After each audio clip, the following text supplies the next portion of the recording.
Okay, so when you think about innovation in the nonprofit world, what comes to mind? Big fundraising galas? Maybe a shiny new building? Well, forget all that. The real revolution, the biggest change happening right now, is actually invisible. It's this quiet digital shift happening completely behind the scenes. And yeah, you guessed it, it's all powered by artificial intelligence. I mean, just let that sink in for a second. The single biggest change in maybe a generation, and you can't even see it, you can't touch it, it's not a thing, it's a fundamental shift in how work itself gets done. And the scary part? It's speeding up. In fact, there's kind of a deadline on this thing. We're talking about mid-2026. By then, this invisible change is going to create a totally new landscape. It's like the entire nonprofit sector will split, operating in two completely parallel worlds. And this is the number that defines everything. 10x. A 10x efficiency gap. Think about that. By 2026, we're going to see some organizations operating 10 times more effectively than others. This isn't just a small tweak, you guys. It's a massive, monumental divide. So what in the world is causing it? Okay, to really get our heads around this future divide, we've got to look at what's happening right now. Because this isn't some far-off sci-fi thing. Nope, the seeds of that 2026 gap, they're being planted as we speak. AI's impact is already here, and it's hiding in plain sight. Now, this next part might actually surprise you. Get this. A whopping 82% of nonprofits are already using AI tools. 82%. So yeah, this isn't some future trend. It is happening right now for all sorts of things. Writing marketing stuff, finding potential new donors, you name it. So, what kind of AI are we even talking about here? Well, it mostly comes in two flavors. First, you've got predictive AI. This one is all about being a detective. It looks at past data, like someone's donation history, and tries to predict what they'll do next. And then there's the one you've probably heard a lot more about, generative AI. This is the creator. It makes new stuff from scratch, email drafts, social media posts, even entire grant proposals. And you know, this quote here from Carrie Cobb at Blackbaud just hits the nail on the head. It perfectly captures where we are. The key word she uses is intentional. See, it's not just about grabbing some new AI tool. It's about being strategic, being intentional about how you use it to create some real, lasting change.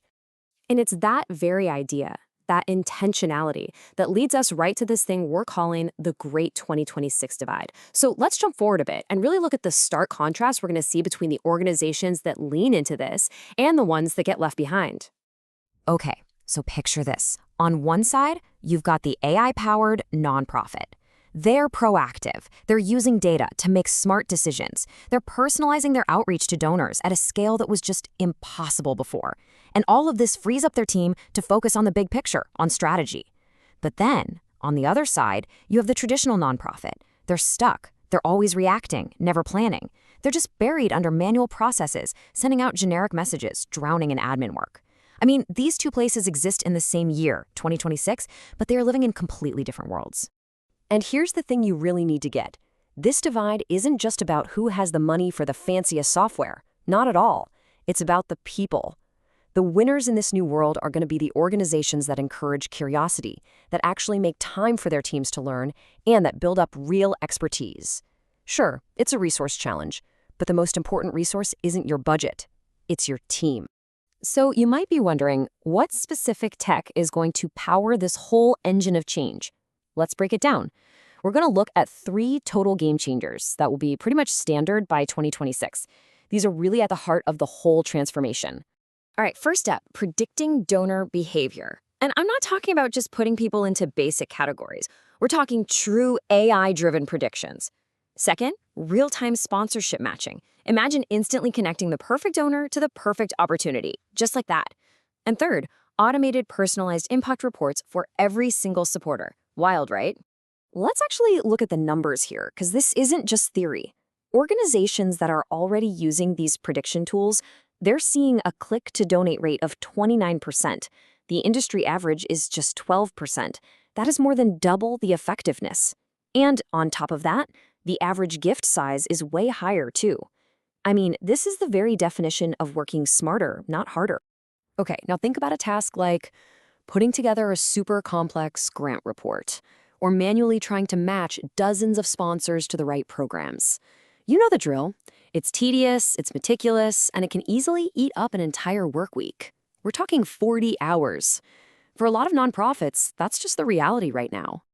Now, with the kinds of AI tools we'll have in 2026, that 40-hour marathon, it turns into a 4-hour strategy session, a 90% reduction in time spent on that kind of grunt work.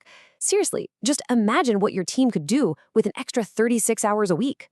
That is the kind of massive leap in efficiency we're talking about.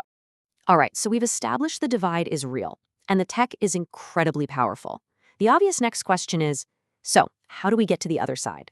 And look, this isn't meant to be intimidating. It's all about having a clear, simple, actionable playbook. And here it is. It's really just 4 steps. First, you just assess your needs. What problem are you actually trying to solve? Second, you build some solid ethical policies. This is key to make sure you're using this stuff responsibly. Third, you start small. Don't try to boil the ocean, right? Just pilot one tool inside a system you already have. And finally, and this is so important, you invest in training your team. Because let's be real, the tech is totally useless if your people don't know how to use it. And speaking of policies, there's this huge disconnect we've got to talk about. On one hand, you have 78% of nonprofits admitting they have no formal AI policy. But on the other hand, 74% of donors, the people you're serving, think you should be using AI to do better work.